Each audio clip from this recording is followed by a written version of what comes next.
In my last video, I was showing you the tit for the tat between Biden and the Vatican.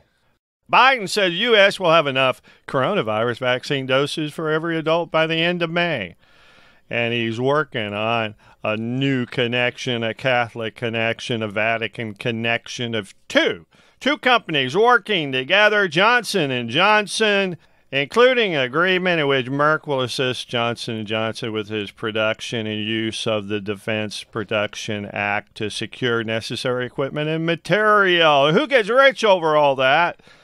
The Vatican, especially the Vatican. I thought there was supposed to be no establishment of religion.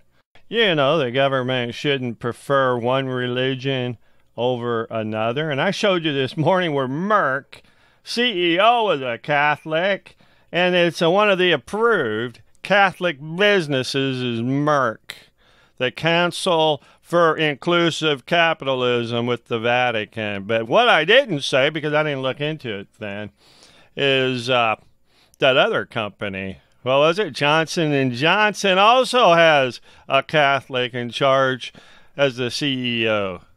Alex Gorsky is Roman Catholic.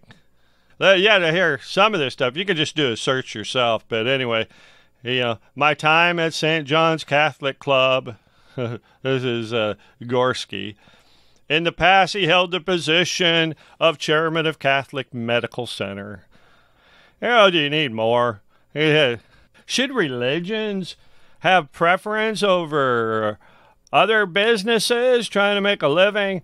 Should it just be done within the family? Is it now become like the Godfather of family? Family of Jesuits, a family of Pope, and the priest, and all that priesthood. It's the family. And should their government now be run like a family, a tit for a tat? Should it be?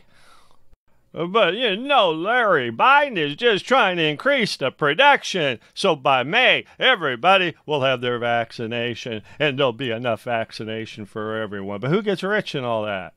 Where does that money go? The U.S. government paying out for these vaccines, where does it all go? It goes clear to Italy, Rome, where the Vatican is, don't you think? It's one of their approved businesses.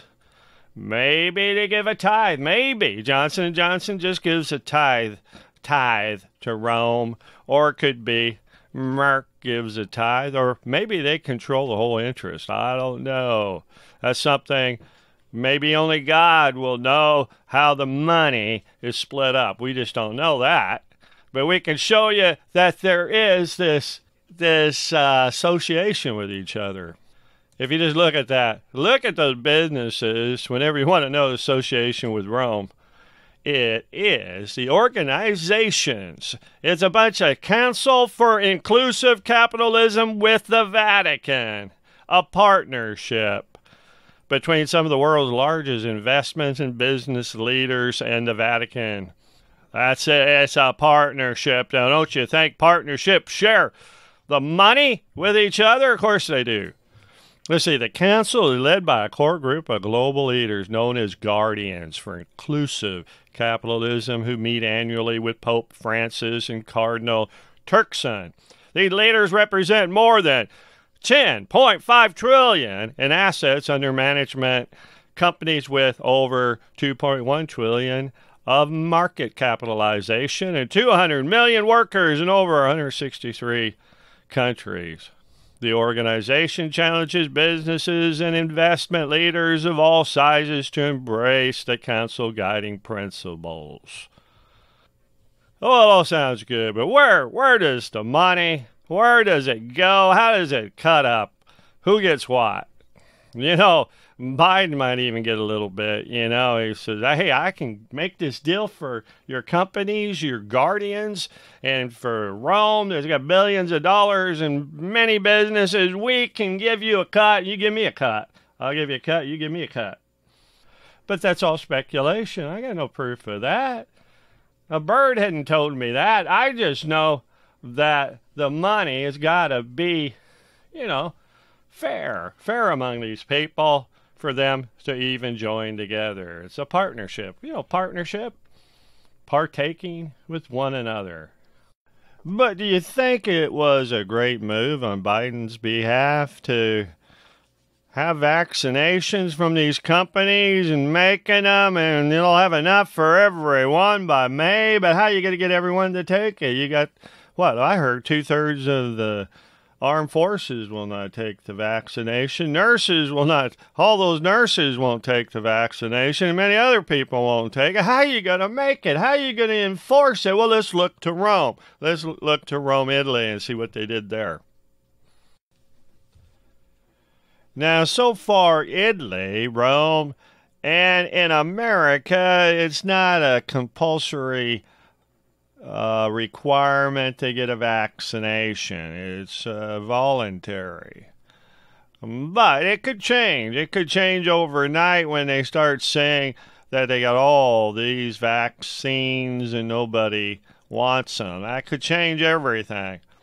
Now, we know Pope Francis, if you keep up with the news, suggested people have a moral obligation to receive one of the new coronavirus vaccines as soon as possible. Oh yeah, money in the pocket of Rome. Looky there. I believe that morally everyone must take the vaccine, the pontiff said in January 10th interview. Yeah, even so now, when you got Merck and Johnson & Johnson, good old Catholic businesses of the Vatican, you got them as partnership with them. Yeah, it would be a good thing to make sure that everyone takes the vaccination. Thank you, Biden. I bet he's going to change. I wouldn't be surprised if it's morally that you should take the vaccine. Don't you think then it would be morally to force people to take it if they don't take it? If you don't do it by your will to take it, we're going to force you to take it.